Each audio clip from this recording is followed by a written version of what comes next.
to hit the button. Hold on. Tony, you're right. You smashed your knee on that Did one? you hit the button? No, I'm good. Tell us when to start. Tell me the button's hit. Hit the button now. Boom. Hey, boys and girls.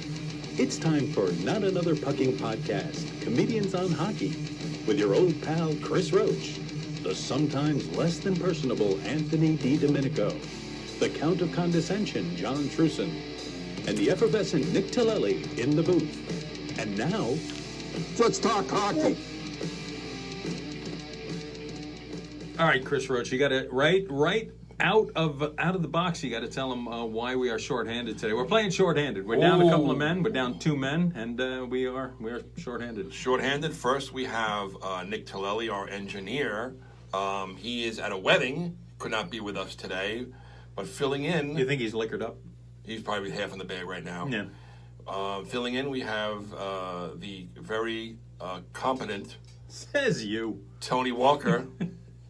Tony, He's in there touching wires. We're not sure whether he's competent. thank you for being with us today, Tony Thank Walker. you. Thanks There for you are. having me. Tony, you got a show. What's your show called? The Knock 'em Dead Comedy Radio Show. Knock 'em Dead Comedy Radio Show. It's Thanks for every the plug. morning on Gov's Radio and a whole bunch of other stuff. Yes, I've been on that show, right? You have called in a couple of times, yes. A couple times when I was actually up at that hour. Who else is on that show? Would it be Uh, Eric Shevland? Eric Shevlin, Sally O'Neill, and myself.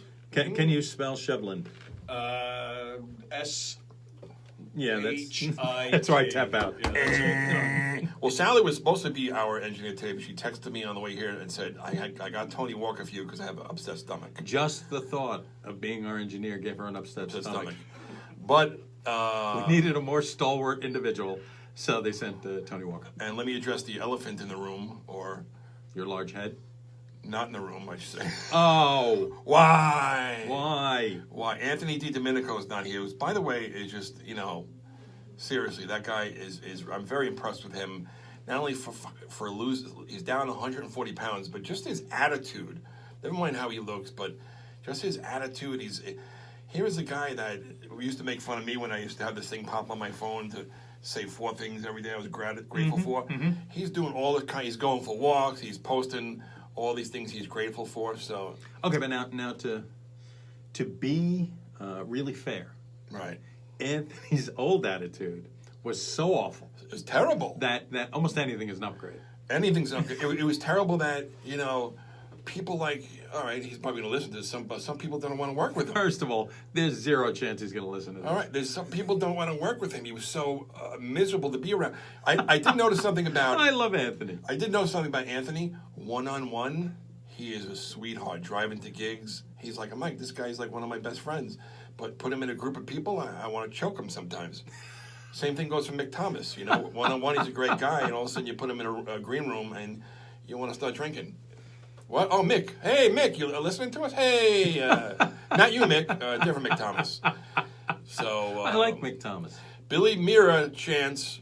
Billy Mira from Billy Mira and the Hitmen says, Let's go Islanders. Let's go Islanders. And this was, I was looking forward to this podcast because Thanksgiving we had such a beautiful win, the Rangers over the Islanders. And the Islanders have had the Rangers number for a couple of years now. Mm-hmm.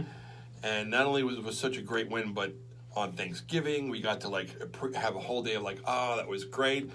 And then, now we're back to the Rangers lost 2 games in a row. The Rangers won 5-0 against the Islanders, and you were all celebratory. Yes. And then the Rangers ripped off 2 straight losses, including a shutout to the Philadelphia Flyers, of all people. Stinkers. Not a particularly strong team, the Philadelphia Flyers. No. And on a side note, I did a comedy show for the Philadelphia Flyers last year. That's probably what happened. That's probably where you ruined it. I got to meet Claude Giroux, who's a sweetheart, and a few of the other players.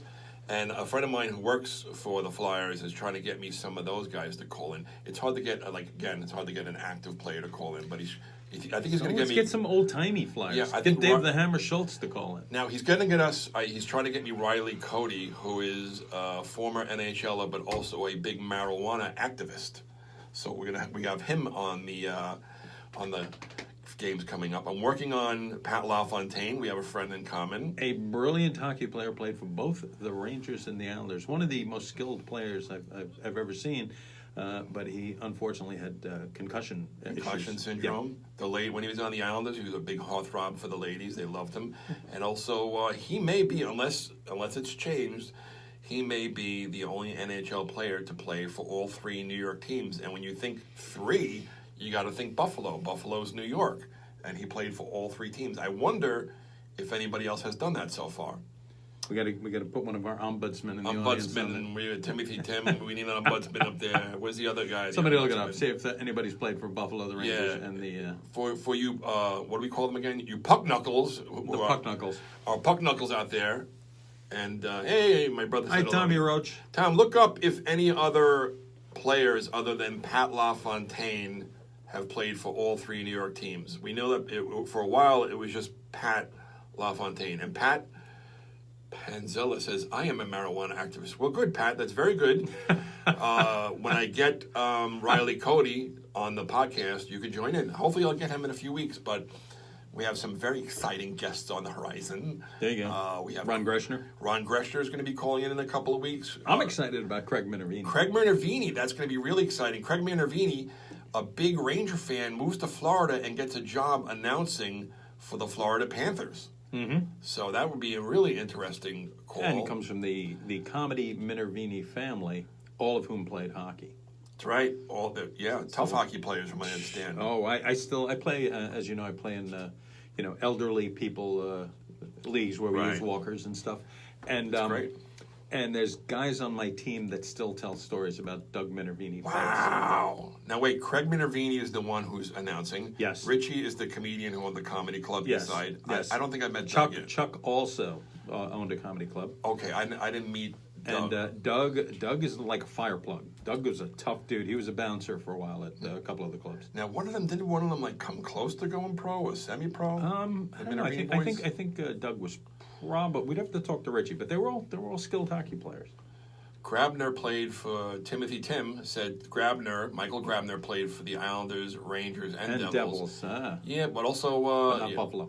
Not Buffalo. But that's an interesting stat. Those three teams. Also, what's his name from the Rangers on there? Brian Boyle. Mm-hmm. Brian Boyle. You know what I got to bring up? I was watching a video on the way over, and also watching the Ranger Islander game. This kid Ross Johnston on the Islanders. Have you seen him? He's one of Fort McLeod. And he got a little bit of the edge on that fight by getting McLeod on the jaw. But this kid is, oh my God. By the way, Tommy Roach has chimed in. Marty Barone played for all three. Marty Barone? There you go. Goaltender Marty Barone. Oh, is it Barone or Biron? Barone. Biron. Okay. He was a goalie. And he also did the color commentary for the Rangers. Color commentary? Yep. I don't know whether the word color belongs in there, but okay. Color commentary. That's what the second... See, there's the play-by-play guy and the color commentary guy. Okay. The color commentary guy interjects interesting facts. That's his job. Right. Oh, my landscaper just joined in. Hey, Vinny Petrie, who I owe a lot of money to. I'll get that to you real soon. Vin, I'll get He's stalking you, looking for his... You still owe me from edging. Vinny, he's like, you have a payment coming anytime soon? I'm like, I might be on another show coming up. I'll let you know. It's coming. Shevland is SKJEVELAND because it came up on my thing. How to do my own cleanups, stepping in dog crap. Vin. Eric Shevland, we had a spell Shevland contest earlier, and nobody could do it. So you won. There you go. So now here's my question. You one of the things that you wanted to talk about today was the Hartford Whalers. And I was like, why the obsession with the Hartford Whalers? I know, personally, yes, that the shirt that you're wearing, the Hartford Whalers shirt right there, shirt. One of my favorite shirts that I've probably worn too much. You told me. Yes. That the only reason you wear that shirt is because you went to a big and tall man's shop or something, and it was like the only thing in your size they had. I was performing at the Hartford Funny Bone, and I went to the Big and Tall store. It might have been City Steam. Mm-hmm. And I was performing there, and I went to the local Big and Tall store, and they had a Hartford Whalers shirt in my size, in cotton, because, I don't like wearing polyester because I sweat a lot, and poly makes me sweat. So this is 100% cotton, and, I did also... That's one of the reasons why I love the Hartford Whalers, and also I love the logo. But also, that is a good logo. It's a great logo, and from what I understand, it's still one of the best-selling jerseys on NHL.com. I also went to Hartford to see the Whalers play the Rangers when Chris Pronger was a rookie. And also, I was reading today online that the Carolina Hurricanes, which ultimately the Whalers moved from Hartford to Carolina, this is the first year they're bringing back they're paying respects to their history, and they're bringing back the Whalers jersey. But on the night they're bringing the Whalers jersey back on December 23rd against their geographical rival, the Boston Bruins. Are they going to suit up Ron Francis? Ron Francis, Pat Verbeek. Didn't Gordie Howe play there too? Gordie Howe played when the NHL absorbed the WHA teams. They absorbed the Hartford Whalers. That's right. Yeah. The Edmonton Oilers, which is how Gretzky got into the NHL. Oh. The Winnipeg Jets, who had Bobby Hull and Anders Hedberg and Ulf Nielsen, who came to the Rangers and got leg broken by Dennis Potvin, thereby causing that annoying chant that I'm sick of. Don't do it, I'll punch you in the face. Okay.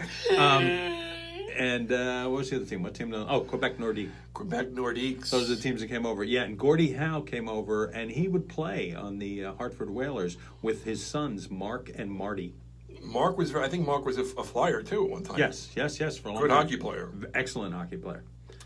But imagine being Gordie Howe's kid. I mean, that's a lot of pressure. That is a lot of pressure, and he still had a pretty good career, Mark Howe. And there was that we put up that funny meme on Instagram and our page. If you see it, it's a picture of Wayne Gretzky, and next to him is his brother Brett, who used to play for the Tampa Bay Lightning, and they have the record of most points in the NHL by two brothers. Wayne Gretzky had like 22,850, and Brett had 4. Mike Rogers, a very good player from Hartford. Wow, Mike Rogers. Danny Guire. Mike Rogers. That's right, Danny Guire.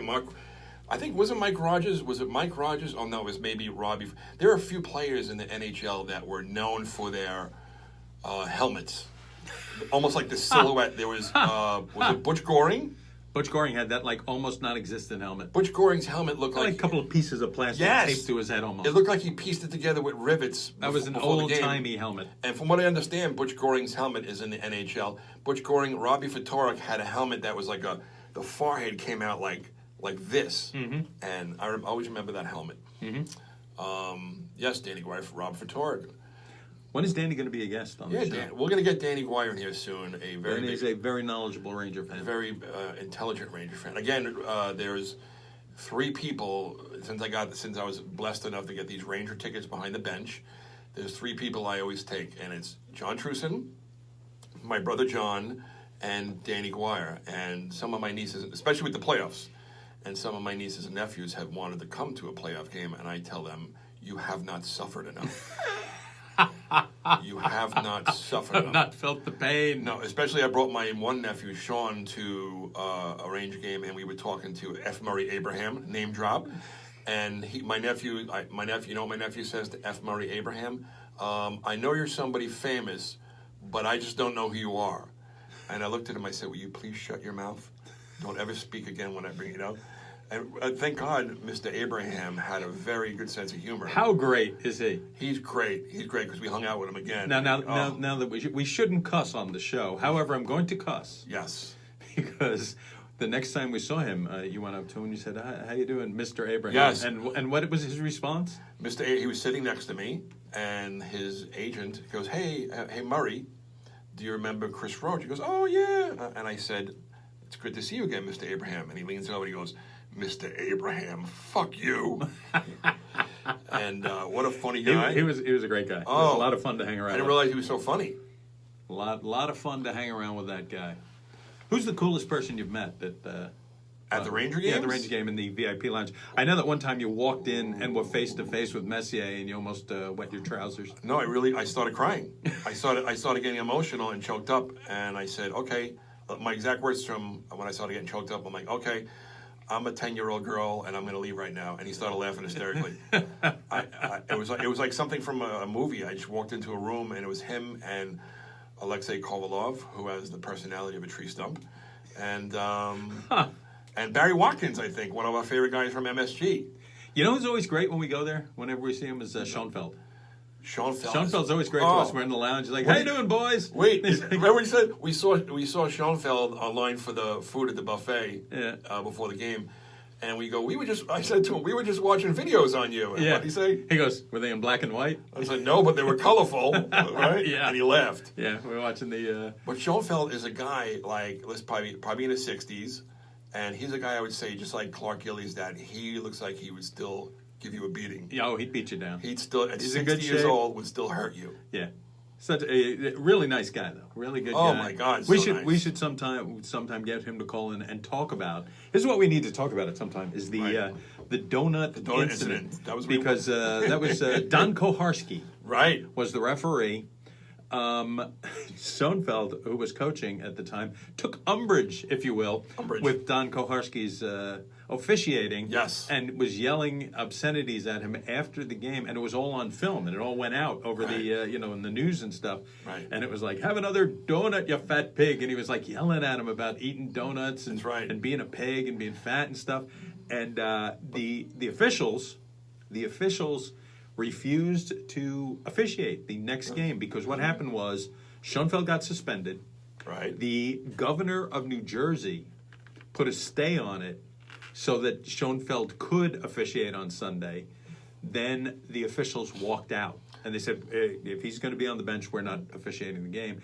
And they had to grab some off-ice officials, just some knuckleheads hanging around. They had to borrow skates, get them slap together some wacky uniforms, and they had 3 guys officiate the game who were not hockey officials. And I think they were wearing yellow practice hockey jerseys. Yes, they started wearing yellow practice hockey jerseys, and it was called Yellow Sunday. And I know one of those guys. Oh, it's called Yellow Sunday? Yes, You know one of them. I know one of them. Jim Sullivan, who plays in the old guy leagues that I play in. He's a good dude, and he was actually the coach and player of the first team that I played on. He was very helpful to me when I first came up. Gave me a lot of good advice and stuff. Good dude. Maybe we'll have him on and talk to him about. Absolutely. Because imagine that. Imagine you're just hanging around. The guy probably is an off-ice guy. Probably keeps some stats or something. Like, dude, suit up. You're the linesman today. We have to have that guy on. How crazy is that? Just to hear what he was doing beforehand. He's got to be going humana, humana, humana, humana. Just hear whatever he was maybe eating chips or something and watching the game. Hey, you're going to be on what? And that was probably one of the only times in NHL history that the referees walked off. Yeah. Yeah, and they didn't even have their own skates. They had to borrow skates, and it was mayhem. I remember seeing the video footage of them walking onto the ice, and they looked like they couldn't hold back laughter. This is crazy. And it was a Stanley Cup playoff game. I remember. It was Bruins Devils. It was a Stanley Cup playoff game. That's insane. And they had goofballs refereeing. When I was 18 years old, a friend of mine was reffing a deck hockey game, and it was a men's league, and he said, "Do me a favor, these 2 teams hate each other. Will you please put this referee's jersey on and just be there in case there's any fights?" He goes, "You don't have to make any calls. I'll make all the calls." So there's one play where I'm sitting by the other team's bench, and he's not looking because the play is down at the other end. And one of the players takes and tomahawks a guy in the legs. I mean, pulls all the way back, whacks the guy in the leg. The guy goes falling down. And, of course, I don't call anything because I'm not a referee. And the team behind me is, "Ref! Didn't you see? Oh, my God!" I'm like, "Hey, do that again. You're out of here." Meanwhile, he should have been thrown out of the game just doing that. Yeah. And why are you giving him a warning? What? And I turn around to the bench. "I'm not a referee. I'm just here in case you guys fight." Anthony DiDomenico is watching. What? Anthony DiDomenico is watching. Anthony, you're supposed to be in a wake right now. Anthony, we miss you. We miss you. Chris Roach will not admit it, but we miss you. We miss your smarminess, Anthony. And we miss the fact that you could gleefully point out that since the Rangers trounced the Islanders on Wednesday, the Rangers have lost 2 in a row. 2 in a row. And the Islanders have now creeped back ahead of them in the standings. Not to mention, again, we talking about this kid Ross Johnston, who is damn, this guy's a beast.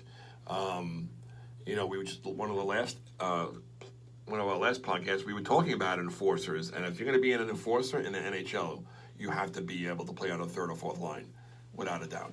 There's no just putting a Dave Brown on skates so he can fight.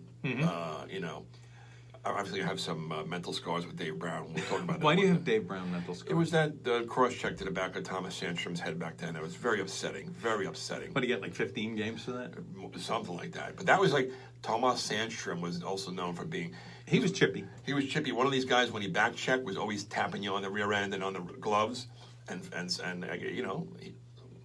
Dave Brown let him have it. So when I went to go do comedy for the Philadelphia Flyers, I was performing for them last year. I was looking at the audience for Dave Brown, like, where's that son of a bitch? Dave Brown has done comedy. He has. When Dave Brown was suspended, this true fact, he did an appearance at the Comedy Factory Outlet in Philadelphia, which is a club I used to work all the time. Wow. True comedy facts.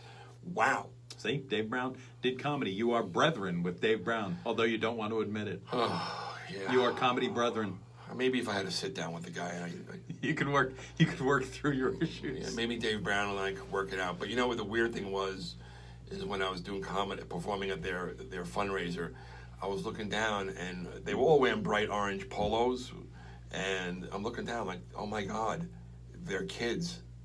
They're all like 18, 19 years old, and they just if I drop the F-bomb, they're laughing. I'm like, it's so weird. Like there's a point in time where. I always say this, you're getting old when you watch a player get drafted and you watch the same player retire. It's a very depressing moment. It's a very depressing moment. So, like, even like Chris Kreider, who's my favorite player on the Rangers, I look up to the guy, but he's 26. My son's older than Chris Kreider, I think. The Rangers the other night had 5 players on the ice, 20 years old or younger. That's crazy. That's incomprehensible. That's it. But that's the game today. It's become a younger game. Because of speed and endurance and whatnot. So now you said that you want to talk about Hartford. You also said you want to talk about the original 6. What do you want to talk about? Expansion, all that kind of stuff? well, I thought about I wanted to talk about the original 6 because Chris Kotsopolous played on the Rangers. He played Red on Wings briefly. Toronto.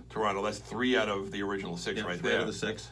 But that was what. But then I started thinking. I didn't get a chance to print it up, but there was the top players. I want to talk about the defunct teams. Now, I remember when I was a kid, there was a team called the California Seals. California Golden Seals. California Seals came got out. it. California Seals came out in the original expansion. There was, first of all, at the very beginning. See, the original 6 is nonsense because at the very beginning there was like 4 Canadian teams. Right. There was like the Maroons. I think there was like the that? original Ottawa Senators. Yes. There was the Montreal Wanderers. The Maroons were in the second wave. Okay. The Canadiens, which have been there all the time, and here's one for you: the Toronto Blue Shirts. The Blue Shirts. The Blue Shirts. See, the Rangers are not the first Blue Shirts. Wow. Then from that, it expanded to about 10 teams, and there was a Philadelphia team, a Pittsburgh team, 2 New York teams. There was the New York Americans. It became the Brooklyn Americans. Right. But a lot of them folded up like right around the time of World War II, about 1941, and that's where the original 6 that we know today started playing, and those were the teams for about 25 years or so. Okay, interesting side note. If you want to see a beautiful motorcycle, the NHL store. I don't know if it's still there, but the NHL store in Manhattan has the original 6 motorcycle built by Orange County Choppers. It's a beautiful motorcycle. It's very vintage looking, cream colored, like worn leather seating. Nice. It's nipple pinching. So I was thinking about. Okay, so the original expansion after the original 6. Right. The California Golden Seals were one of the only teams that didn't make it from that group. Actually, the Minnesota North Stars, eventually turned into all sorts of different things. Wait, the Minnesota North Stars went to Dallas. The Dallas right? Stars. The Dallas Stars. They actually they might have joined together with the Cleveland Barons or something. They actually Cleveland consolidated Barons. with somebody. I don't remember them. But the thing about the California Golden Seals is a couple of years in, they were bought by Charlie Finley, who owned the Oakland A's at the time. And the Oakland A's, as we know, they were like the cool hip team, and their colors were green and yellow. Yeah.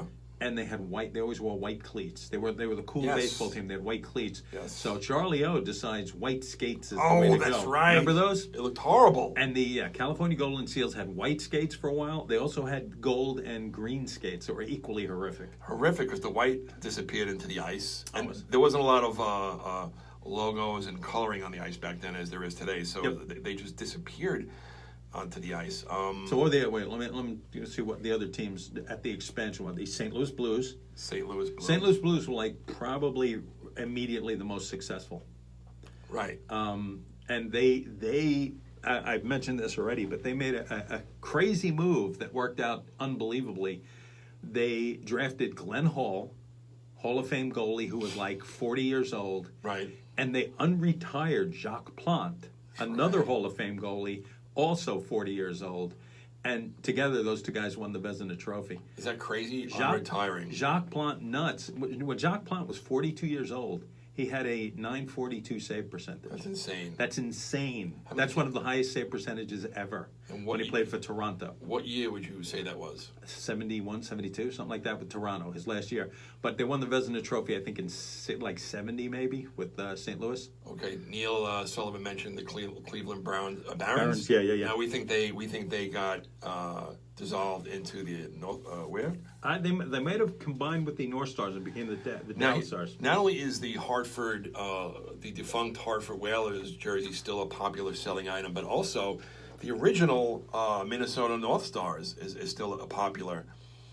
If there's two states that needs a hockey team, two places that need a hockey team, Minnesota. They got the Minnesota Wild. But also, the Seals became the Barons. The Seals became the moved Barons. to Cleveland, became the Barons, and then they merged with the North Stars. And then they merged with the North Stars. And became the Dallas Stars. I was over under, and you were overdone. Airplane. Okay, so also a team that is dying, a city that is dying, or state that is dying for a hockey team right now is Quebec. The Quebec Nordic with the Quebec Nordiques. When the Islanders were having all those financial troubles, 3 busloads of Quebec fans drove down. Quebecers drove down in Quebec gear, and just to send a message to, I guess, Charles Wang, or whoever owned the team at the time, saying, "Listen, it may not be working out for you here, but we will welcome you with open arms to Quebec." They all came out and they took up a whole section. You know, we mentioned the WHA teams that came into the NHL. Right. The WHA, for those of you who don't know, was a competitive league that started just to compete with the NHL. They offered a lot of money to players. They robbed a lot of players. They took Jerry Cheevers. They had Derek Sanderson. They got Bobby Hull to play in the WHA. Gordie Howe played in the WHA. I did not know but this. Here's a little interesting tidbit for you, and it would be for Anthony, but Anthony is just listening to us today. The New York Raiders, who were the WHA New York team, were supposed to play in the Nassau Veterans Memorial Coliseum. Wow. And sort of the way that they blocked it was the NHL promised them an NHL team, which turned out to be the Islanders. So the Islanders kind of came into being because of the threat of the WHA team coming into Nassau County. Now, what about this team that played at that Comac Flea Market? It's Comac Flea Market now. It's the Long Island Ducks. Long Island Ducks. Do you know who holds the scoring record for the Long Island Ducks? I bet you don't know. I'm going to say it's an Islanders announcer, right? No. It's not Stan Fischler or the other one? What's his? I forget his. But remember when you dropped the puck at the Rangers? That guy Buzzy who dropped it. Yes. That guy is the all-time. He has the Ducks scoring record. He scored like 70 goals in a season or something. That's right. He's Buzzy, who works at the town of Oyster Bay Rink. And he's what? He's like 80 or something? Yeah, he's a great dude. Great dude. Every once in a while, he'll like stick his head in and give you like tidbits of like, hold your stick at a different angle. It's like, you know what? He's right. That's amazing. That's like Yoda coming in and saying, wow. Yep. Yeah, he's very well respected over there. His picture's up and everything. Mm-hmm. Also, well, your picture's up and you're not well respected. Yeah, I guess because who we have here? We have what did Danny say? Danny Guay, the Blood League. What's the Blood? Was that a nickname for it? No. Danny Guay said Blood League, unless that was a nickname for the WHA. Neil Sullivan, the Colorado Rockies. We were talking about the Colorado Rockies. With Barry Beck, they became the New Jersey Devils. That's right. We got a phone call. The phone call is in. Is it Chris Kotsopolous? You ready for him? We are ready for We are ready for him. Should be there. Hi, Chris. Are you there? I'm here. What's going on, guys? What's up, Chris? I'm just sitting here like a lump of you-know-what on a log. This is Chris Roach and my buddy John Truson here. We met actually at that game. It was like 2 years ago, and I think John was with me. You were with me too, right? Yeah, it was the Rangers assist game out here at the town of Oyster Bay Rink that you guys all did. Yeah, we got to meet Chris. Yeah, I remember that. It was a couple of years ago. Definitely. Yep. Doogie was there too, right? Yep. Yeah, it was the first time I saw my boy, the First time I saw Ron Duguay naked. But other than that, he asked me. He goes, "Come." He brought me into the dressing room, and it was so cool. Like he gave me his hockey socks. I'm like, "Oh my God, Ron Duguay gave me his hockey socks." Then all of a sudden, I'm like, "Oh my God, Ron Dugay's getting naked."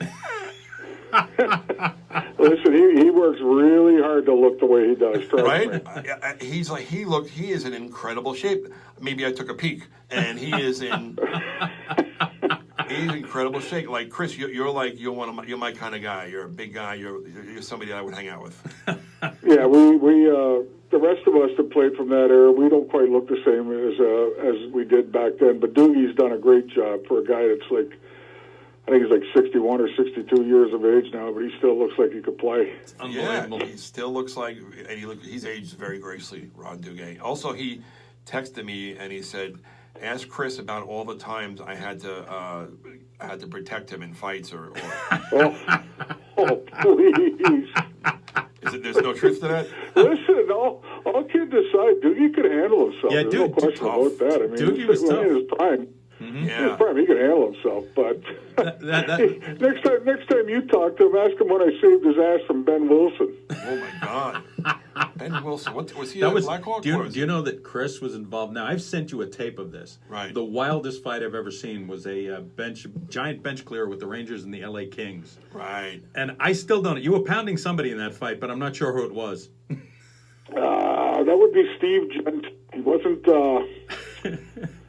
really known as a fighter, but when he did, he was supposed to be pretty good. At least that's what John D'Amico told me. The linesman that wrestled me to the ground. So, right. I take a little bit of pride in that. Not much, but a little. Yeah, I said that those linesmen back in the league back then, they were severely underpaid because they. You know, you see the linesmen today, they just stand between players, and if you touch them, you'll get suspended. But back then, those guys were on the floor with you and wrestling. And John D'Amico looked like a tough dude. Yeah. Oh, he was. He was built like the old brick shit house. He was really strong. I mean, once you got a grip on you, it's pretty hard to get him off you. And plus, you respected the guy too. I mean, he was a really good linesman, and he was pretty fair when it come to breaking up fights. But well, he probably saved Jensen's ass from a real bad beating that day. But that brawl is like still etched in I think a lot of us guys' minds. I mean, it was Eddie Hosper started all that crap. That was insane.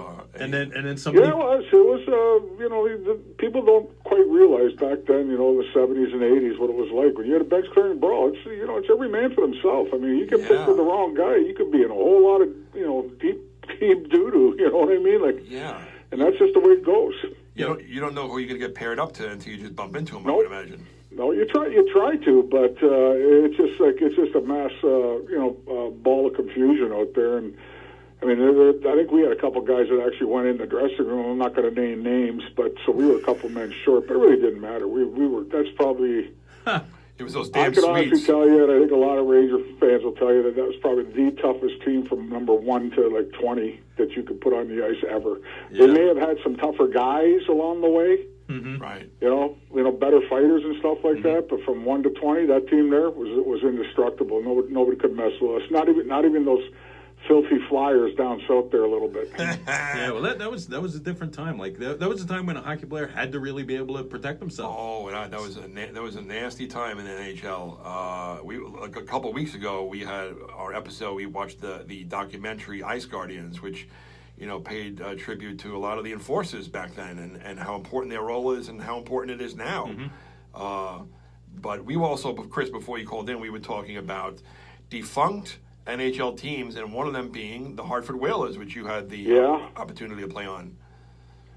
It was a little shock to me when I got traded to Hartford, and I didn't know quite what to expect when I got there. And I remember playing against them the year before as a Ranger, in a nice little town and all that. It probably ended up being a good thing in the long run for me. I was just starting to figure New York out a little bit, the nightlife and stuff. So, I went from the penthouse to the outhouse, basically, when it comes to nightlife. But I had a fun time there for 4 years with the players and the fans. But the organization really was just, I'll call it what it is. It was horse shit. Right.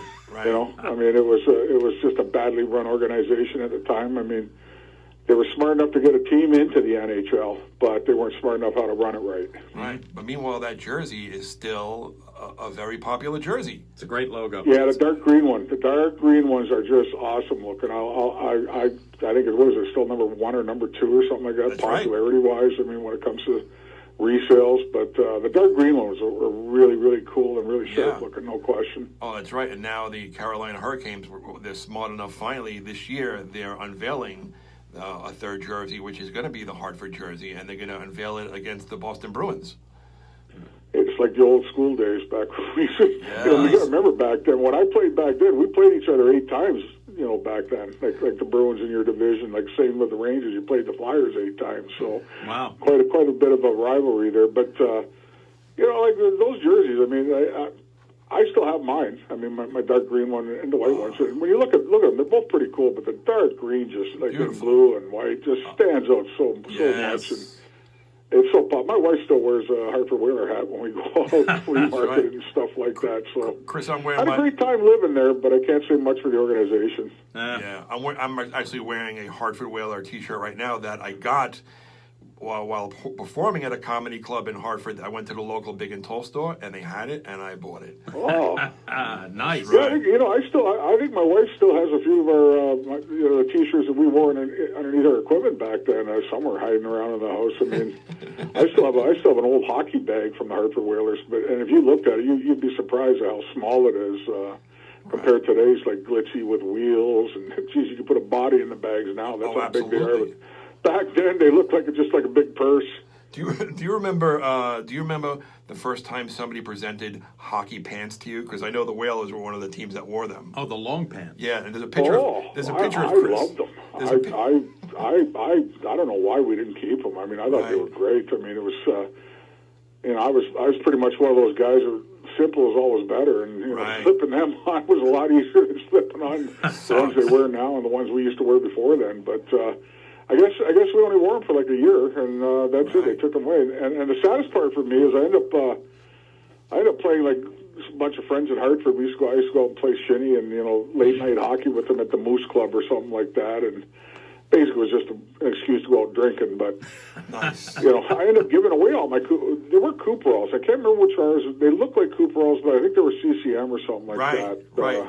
I gave like 3 pair away. I should have kept a pair. I remember it was the Whalers, the Flyers, and maybe 1 or 2 other teams that had tried. No, I think it was just the Whalers and the Flyers. Yeah. Okay. They had the all black, of course. Flyers didn't want to put anything else, but they're intimidating. Black. They're intimidating bullshit. So. Now, a lot of people, I'm sure, ask you about, it was a tough era and you were a tough guy and stuff like that. But what's your most memorable goal you ever scored? Because you scored some goals. You had some skills. Yeah. Well, obviously my first goal was against Don Beaupre. Had that nice little run there in 1980, 81, or 81 with the. Right. I can't remember, he was Rookie of the Year. I remember that with Minnesota. He had a nice little run there in the playoffs, I think, that year against the Islanders or a year later. I remember that goal pretty good. It was in Minnesota, and I actually, Barry Beck took the puck up the ice, and he crossed the blue line. He dropped it back, and I just fired it and managed to hit the net. So that was being the first goal. And you got to wonder what two big lumbering defensemen like us are first of all doing inside their blue line. Right. What the hell are we doing there? But that's got to be a dream, though. That's got to be an NHL goal. Unbelievable. Yeah, then when I got traded, I scored 13 goals the next season. I probably should have had about 20 or 25. I mean, they used me on the power plays that year, and it was pretty simple for me. Mark Howe, go get the puck, Chris, skate up the ice. Mark Howe, get it across the blue line, pass it to Ronnie Francis, pass it to Blaine Stoughton, pass it back to Ronnie Francis, back to Pierre LaRouche. Okay, Kotsi, when you get it, just shoot it. That was it. And I had a pretty good slap shot that a lot of people knew then, but they really didn't know about it later because once I scored that 13 goals, Hartford didn't want to pay me, so they wouldn't let me play the power play the next season. That's hysterical. True story. It's a true story. They sat me on the bench during the power play. I still scored 6 goals, but that's crazy. That's the way it worked back then. When it was time to get some loot out of people, they put the screws to you pretty good. That is crazy because 13 goals, even in today's league, that's for like defenseman, for defenseman, that's tremendous. That is all-star caliber. Yeah.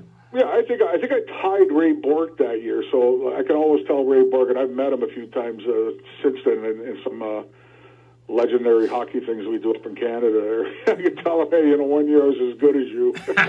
That's hysterical. That's awesome.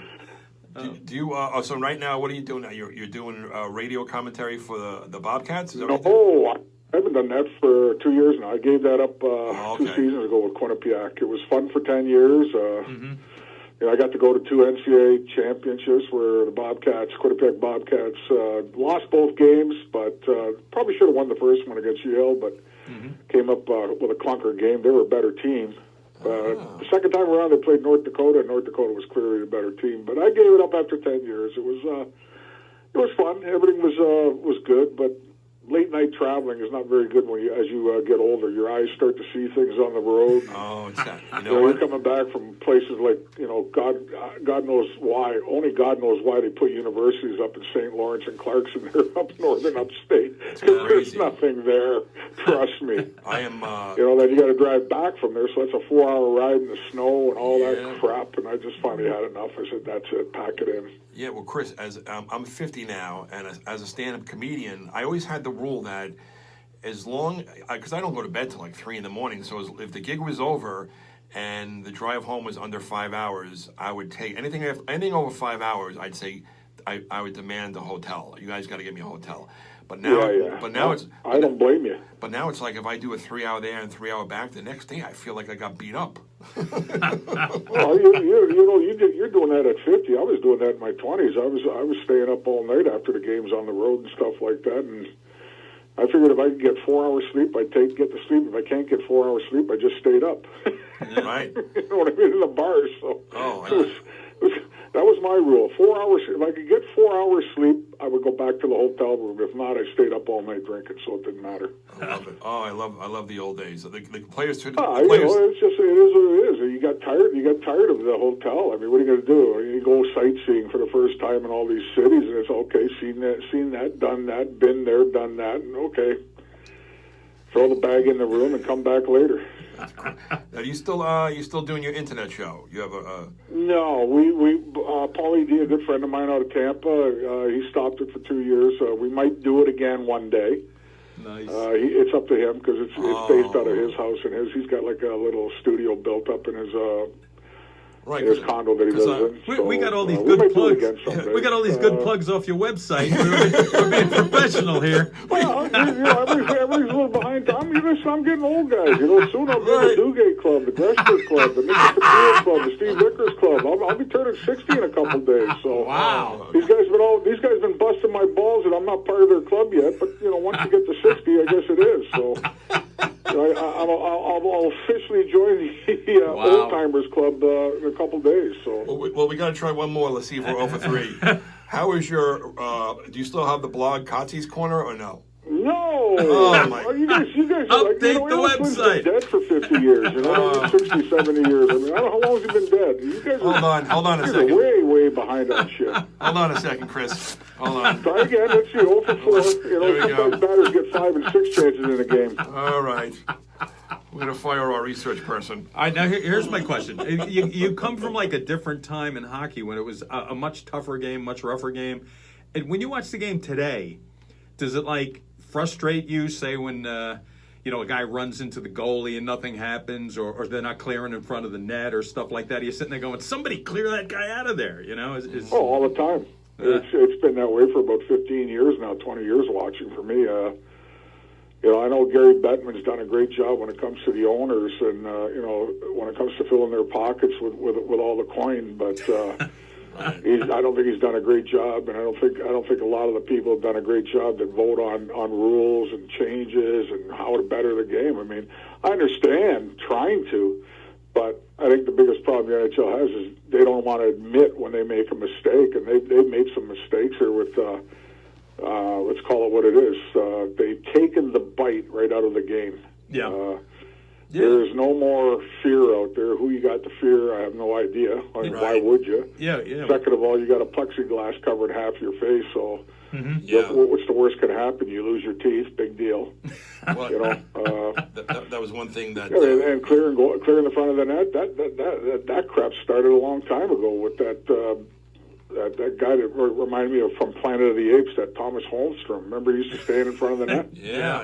In Detroit. All he used to do is stand there. I mean, guy couldn't skate, couldn't stick handle, couldn't do anything, but he scored 25 goals every year because the rule was you cannot cross-check, you cannot abuse the guy in front of the net anymore. Remember Tim Kerr? Yeah, Tim Curtis. Oh, God. Yeah. That guy was it was like a That's tree. like trying to move like 5 fire hydrants. He was a tree on skates, and he did come to the Rangers. Very later. late, though. Yeah, but what they did with him, kind of similar to Marcel Dion, is where they just used him on the power play. And, Yeah, well, he was at the end of his career, plus he was hurt. Timmy and I go back a long time. You guys won't remember this, but one of my first exhibition games with the Rangers, we got a pretty doozy of a fight there in Madison Square Garden, and wow. I didn't know he was left-handed, so he kind of crossed me one right off the bat, and I kind of scrambled a little bit, but I ended up having to pull his hair a little bit to get back in the fight. So He had I didn't really give a shit, so I ended up evening up the fight pretty good. But that night, I was told I made the team because the fans loved it. And it's been a while since the Rangers had anybody that stand up to the Flyers. So Yeah. Right. So Timmy and I were pretty good friends. We both knew each other after that, and I played him pretty hard but clean. I mean, he was a big, strong guy. I mean, what are you going to do with the guy? Oh my God, and I think 1 year he got, 2 years he got like 50 goals just by He standing out front. had good hands too. I mean, it wasn't like he was just a big slug out there. I mean, you plant him in front of the net or put him in the slot, and he had a quick release and everything else. So it wasn't like he didn't have any skill. Right. He was just a big, strong, pretty talented guy with a stick. Mm-hmm. Who was the toughest guy you ever remember playing against, or maybe fighting? Oh God! See, this is a question. This is a question that I used to answer, and I'll answer it, but I'm not going to. I will not give you any names because hockey's weird back then. One guy you had trouble with, you didn't have trouble with the next guy, but the next guy gave that guy trouble. You know what I mean? It's like that triangle thing where, like I would say Bobby Probert was one of the toughest guys I ever played against. Clark Gillies, stuff like that. But how can you like neglect guys like Marty McSorley or Ben Wilson or to me Ben Wilson was probably one of the toughest guys that ever played. Yeah, one of the scariest guys that ever played too. Because some nights he felt like fighting, and some nights he'd just take a stick and stick it through your ear. It's just the way he was. And I know Ben too. I grew up with him in Toronto. We grew up together, so we kind of knew each other. And I go back to that story about Dukes. Like I said, I'll tell you the story real quick. We were Madison Square Garden playing a game, and the whistle went up at center ice by the penalty box area there. And back then, there was no glass on the penalty box, so Ben and him are doing a little jostle. So I come flying in there, and I give Ben a little shot. And Ben looks at me, goes, "Chris," he goes, "You tell that that F and whatever." And I said, "Ben," I said, "You know what?" I said, he's my teammate. I said, if I have to, I'll take care of him. I'll take care of you if you do. You know what I mean? And stuff like that. And I kind of shoved Doogie out of the way. I didn't want to get his perm all messed up. Come on, dude. I nicknamed him the Poodle. You know that, right? Back then. Poodle. I nicknamed him the Poodle. Look, come on, didn't he look like a French That's poodle? That's hilarious. Oh, absolutely. Hey, Chris, that's a question I wanted to ask you. Like, what was your nickname? What did they call you on the ice, players? Well, they called me the Big Greek there in the Big G in New York. When I was in Toledo in the minor leagues, they called me Bubba. Okay, I see that. And then it was the Big G most of the way after that, the Big Greek. All right. There was always a little joking going on with the older guys like Kachuk and Vickers, and they didn't know who the real Big Greek was because Nicky Vatia was Greek and I was Greek. But I told them, I said, listen, I said, technically I'm full Greek. He's only half Greek. He's half Italian. I said, so he can't be the real Big Greek. They were just trying to bust my balls about it, though. Nice. So what do you, Chris? What do you got going on now? Are you working on anything? Anything coming up? No, I'm just sitting back right now enjoying the holiday. I got some skates up in Canada coming up in January where I'll be representing the Toronto Maple Leafs, and then I'll be representing the New York Rangers too. So Very cool. these are like some. We tour these towns, and one of the games is out in outdoor rink where they claim hockey was invented in Nova Scotia, Windsor, Nova Scotia. Oh, wow. They claim it's the beginning of where hockey was. It's an outdoor game, so it's going to be like kind of like the old days when we were kids, where you just you get out there with your jeans on and your skates. Oh, And that's fun. obviously, they'll give us a sweater and stuff like that represents our team, and That's awesome. we'll be out there for 2-3 days. I don't know with Nice. the boys out there. There better be lots of booze. Oh, that sounds like fun. We got to catch you next time you're around here, though. And hopefully there'll be some stuff with the Rangers too. I think the alumni games are starting soon. Like, we don't get to play in all of them. They spread it around pretty good, and Okay. stuff like that. That's about it. All right. Just All right, play a little brother. hockey here and there, do a few events for the Rangers, and go to a game once in a while, and hook up with the boys. When I go to the games, I don't even watch the game. I just hang out to see my friends. There you go. All right, well, we totally appreciate you calling in. That is absolutely awesome, and we'll look for you the next Rangers Assist or whatever the alumni games they have out here. Yeah, We will no be there, problem, sir. boys. Enjoy the rest of the day. Wasn't there supposed to be some games on today, like football or something? No, I'm just kidding. Oh well, I'm a Jets. I don't fan, watch so, it anymore, Yeah, so. yeah, I haven't been a big fan of football lately. So it's Yeah, I don't want. I stopped watching when these guys just got a light bulb in their head and said we're going to start kneeling. So. yep. I'm on that boat too. Yep. All right, well, have a good day, sir. Yeah, all right, guys. Good talking to you. You too. All Thanks, right, Chris. Thank you. See ya. The great See ya. Chris Kotsopolous. They 13 goals in one season with Hartford. That's that- very impressive. But that is insane. Those are the things that you don't hear about. 13 goals, 20 assists. That's a very respectable defenseman output. That's like an all-star defenseman. Yes. That's like somebody a first-round draft pick. Those are first-round draft pick stats. Now that's so weird that it's something you don't hear about in the media. These behind-the-scenes things that they took him off the power play because he was scoring too many goals. And when you have a great season, obviously you have a leg to stand on to ask for more money the next year. So they took him off the power play just so they didn't have to pay him more. That's a different time, man. That's like where they were really kind of skinflints in the front office. Right. That's bad, man. Holy mackerel. I feel like I was in a similar situation, but I won't bring that up. But anyway, listen. I got to look something up. As I told you, my friend Stu Grover, who was watching, who was my best friend when we were kids, we went to the first hockey game together with Stu's dad. It was a Ranger game, Canadians, Rangers, Stanley Cup playoff game. Right. And I remember the set, because he asked me a question here, and I was going to try and look this up before, so now I have to do it for next week. He asked me who the goalies were, because here's what happened. In the prior game, there was a big brawl. And John Ferguson, remember John Ferguson? Yes. John Ferguson fought Reggie Fleming, who was the Rangers tough guy. Right. And entering the fight was Gump Worsley and Eddie Jockman. The goalies were involved, and they were all suspended. So the game that we went to, there was backup goalies playing.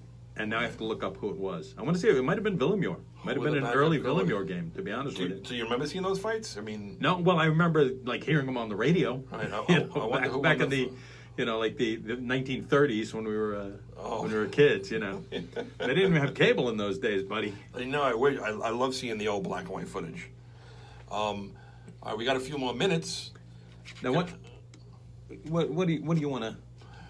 We got a few more minutes. We could probably take a call from we got about 8 minutes if anybody wants to call in.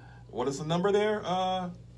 I don't know. Tony, what's the number for people? Not the top one. We don't give them the top number. We give them the second number. Oh, Not the three. the 844? Yeah, it's 1-844-646-LAUGH, LAFF. So it's 1-844-646-LAUGH. You can also type it in the comments. Or 5233. You can type it in the comments. Oh, I'm going to type it in the comments. We Come got on. time for a 5-minute call. And we were still talking about defunct hockey teams. Where did we leave off with that, John Treason? Well, we were talking about the original expansion, Right. and then we came up to the Islanders who came in. Right. You putting it in? I'm putting the number in. 646. 5233. Did I do that right? Yeah, there's a number. All right. You think There's that's the number? You think that's it? I think that's the number. Any of you Puck Knuckles, and that's the name of our fans, by the way. Any of you Puck Knuckles want to call in and talk about hockey? We got about 5 minutes left on the show to kill. Going back to the original expansion, this was striking to me because I heard that they were interviewing Schneider. I think it was Ed Schneider was the original owner of the Flyers. Right. First of all, he's the guy who his team in the playoffs got physically dominated by the St. Louis Blues. St. Louis Blues really ran roughshod over him. Right, And he I saw said, that, he yeah. said, look, that's never going to happen to one of our teams again. Right. So they just started accumulating tough guys, which Right. is what led to the Broad Street Bullies. He said, if we can't beat them on the ice, we can sure as hell beat them up. Beat them up. I don't remember the St. Louis Blues being a They were tough. They had okay. Barclay Plager. You know who I always remember on the Blues from back in those days because he wore glasses on ice with no was Al Arbor. Al Arbor played defense for the St. Louis Blues. The architect. Yes, and he he would sit there and he would play with glasses on. That was crazy. Al Arbor played ice hockey insane. in the NHL, no helmet, glasses on. You could end up with an eye injury. God forbid, be another Brian Berard, who played great with one eye, by the way. Chris Kotsopolous just chimed in, our guest that was just phoned in. He says he loves our jersey. Thank you. Thank you so much, Chris, for calling in. If you look, We John- really appreciate it. I got my Yeah, I got my Jokers, my Arkham Jokers jersey. Yes, John will wear a unique jersey every week. I try to wear odd jerseys. He's got his Game of Thrones jersey. He's got his dude jersey from the movie The Big Lebowski. But now just before Schneider was saying when interviewed that the first couple of years after they expanded, they didn't even let those guys participate in the draft. Wow. You know when you draft the players each year? Right. The expansion teams were not allowed to draft. Only the original 6 were. What a wow. scam that was. But then like the Yeah. third year they let them participate. It took the NHL a while to get it right. Pretty much they started, and I don't know why they resisted so long. Just look at successful businesses like the NFL and just do what they're doing. Just do what they're doing. Don't we have the same as baseball? Or we have the same divisions now, the Eastern and something like that. Eastern, Pacific, Standard, whatever it is. But I was also thinking about, not only defunct NHL teams, but teams that have been bounced around from state to state. Like, I remember when the Team USA won the gold medal, and 1980 Olympics? and the goaltender, what was his name again? Went over to the Atlanta Flames. What was the goaltender for the? I'm having a brain fart. Craig? Yeah, Jim Craig, right? Yep. Jim Craig. Jim Craig. I think he also was on the Bruins. Yeah, he went over to the Atlanta Flames, which is now the Calgary Flames. Mm-hmm. So, anywho. Yeah, there was a lot of guys that came up. Perhaps the greatest, like the greatest string of fortune was who's the guy who went to the Islanders? Defenseman. He won a gold medal. 1980. Oh, yeah. 1980 gold Ken Morrow? medal. Yes, Ken Morrow wins the gold medal, Miracle on Ice, immediately joins the Islanders, and wins 4 straight Stanley Cups. Oh, God. Wow. And he has one of the most painful goals in Rangers history. We were eliminated by a Ken Morrow wrist shot, and I'll never forget it because I was at my grandmother's house who lived by Nassau Coliseum. Was Grandma cussing? No, but when you walked out, I'm telling you walked out front in Uniondale where she lived, and you could hear people in every bar screaming, and people driving up and down Union Turnpike or Hempstead Turnpike. It just, I don't want to talk about it. It's Doug painful. King says, "Go Islanders." I'm with you, Yeah. Doug. We're rooting for everybody this year. We're filled with love for our fellow man. We are filled with love. Oh, you know what I just seen that just came out? It's a movie. It's like the Bob Probert story. Really? I don't know if it's what we're thinking about. Every week we're going to try to either have a caller come in, or we'll have a documentary for the Puck Knuckle fans, you guys, to watch, and we'll discuss it on the following. Stu Grover's giving me a hard time now because I want to look something up. All right, I'm going with Gilles Villemure then, Stu Grover. That's my answer. Who is Gilles Villemure? There you go. Now you have to look it up and tell me whether I'm right or wrong. And I'm going to say the backup goalie for Montreal that year was Regation Vachon. How about that? How about that? That's the 2 goalies I'm going with. Oh, That's what I'm going with. Well, you know what? Yesterday I worked with this funny kid named Daniel Tirado. Remember we met him? Yeah. He's from Montreal. Yeah, and we're in the car driving, we're talking, all of a sudden his phone rings, and he goes, "Oh, excuse me," and he grabs the phone, he's like, I'm like, oh my God, he speaks fluent French, I guess. Cause Is this shocking to you? He's from Montreal. I don't know, I guess I wasn't expecting that. We don't even speak fluent English. I'm like, okay. And, those Habs. The Habs. I want to go to the Montreal Comedy Festival so I can play in the industry versus comedians hockey game. Those guys are really serious. And I'm serious too. I may not You run. in the last 8 seconds. Well, I'm not going to run. Well, then you're not. These guys are going to run. These guys are in shape. I'm going to start a hockey league called. No, you get 2 minutes. When are you going to skate? We got a minute and a half. All right, I'm skating. How about tomorrow? How about tomorrow afternoon? What's tomorrow? Monday. Tomorrow lunchtime. Possibly. Lunchtime hockey Where? at Town of Oyster Bay. Town of Oyster Bay. I think they have noon. They have hockey. It's usually pretty. Just no clinic, no drills. Just skating around, just relaxing. We'll throw the puck around a little bit. Maybe I will because... Maybe it's not a commitment. Yes, I got my blood work back, and now not only am I on statins for my cholesterol, but now they want me to take something for triglycerides. Doug King, by the way, says try sled hockey. Let me tell you something. Doug King you play sled hockey, right, hockey? Doug? Oh, that is sled insane. hockey is rough. I went to one of the tournaments they had at the Northwell Health Center. I would love to see those guys are serious. I'm like, wow. I saw that in the Olympics, and I was blown away. It's tremendous. How does not somebody die playing? Because these guys sitting on these sleds because of a handicap, strap themselves into these long knives, and they have a stick in each hand. Right? Nothing but respect for those guys because they're propelling themselves with their arms and shooting with their arms. And I wonder if the gloves have any kind of something on it to dig into the ice. No, the stick on the not shooting end of the stick has a little spike thing. Is that right, Doug? They got a spike. Doug, help me out here. Yeah, they got weapons. I think they have like a little spiky thing that digs into the ice on the flip end of the. No, it doesn't. Then how do you propel yourself, Doug? Come on, tell me this. It is just insane. Call in. Every time I watch sled hockey and the players go into the corner, I feel like I got to turn away. I'm like, somebody's going to get their jugular cut or something. It is just an insane game. It's just hockey to it's a crazy version of hockey. It's like a knock hockey. Doug King, who plays sled hockey, says it's like knock hockey. Yeah, but it's knock hockey, but you can get killed. I think that's got to be one of the most dangerous games I've ever seen. Is sled hockey. That's crazy. Yeah. We should go when they have one of those tournaments because I went last time because our friend Renee who does the clinics is involved. Yeah. So we went to support. Yeah, and it was great. We will. Doug, let me know next time there's any kind of sled. We are there because he was playing on a team. I think Doug. Let me know if there's any kind of sled things going on locally. We'll come down. And shame Roach for not getting his butt out on the ice. Come on, get your butt out on the ice. Play it for me. Shame. I think somebody's calling in. Is somebody calling in? Shame. Shame. Shame. Shame. Shame. Shame.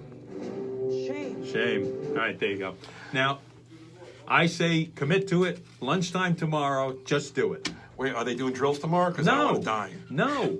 It's just a bunch of open ice, and we'll just do it. Doug King is on the phone. Doug King is on the phone. Doug, all right, we'll take a quick call all from right, Doug. Doug, how you doing, baby? Hey guys, how are you? Very good. Guys, what they use is like a knock hockey stick, but a little bit bigger. Yeah. And there's picks on the end of those sticks. Okay, it's a little pick. A pick's made of metal? And that's it's usually like a nail or something. So it's a And shiv. That's how they propel themselves around the ice. So, wow. So that you're sitting on these giant samurai swords and you have a shiv in each hand, is what you're saying, Doug. Yes. I got it. Again, I said every time I watch them play in the Olympics, it's tremendous. It's so exciting. But when they go into the corner, you're like, oh my God, somebody's going to die in the corner. And Luchi, they do make the sleds in all shapes and sizes. I ain't getting on a sled. Let me learn. Come on, dude. Brother, let me know. We'll come down and support you. Yep. Absolutely. No, that is a tough, rough sport. And I was just skating. I was at a public session, and there were a bunch of sled hockey guys just working out, and they were flying around. I'm like, wow, these guys, they're quicker than I can go without the sled. I'll tell you that. Oh my God, did they challenge to play you at all? No, but these guys were flying. I love going to the skates where I'm skating around, I'm playing, I'm enjoying myself, and then somebody comes over, hey, you want a scrimmage? And I'm like, scrimmage?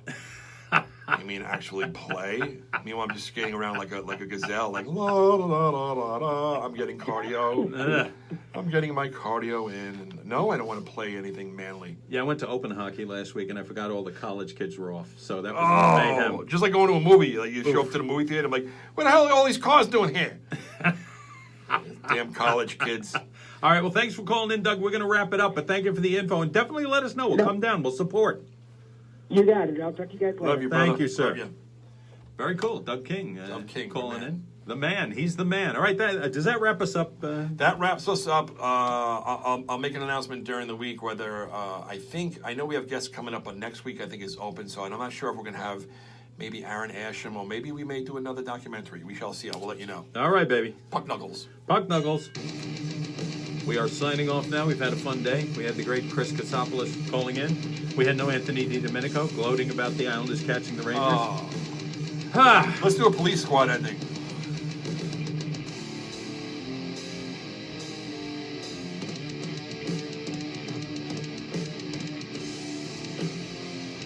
That was good. All right, hit the thing, Roach. It's time. Oh. Yeah, we're good.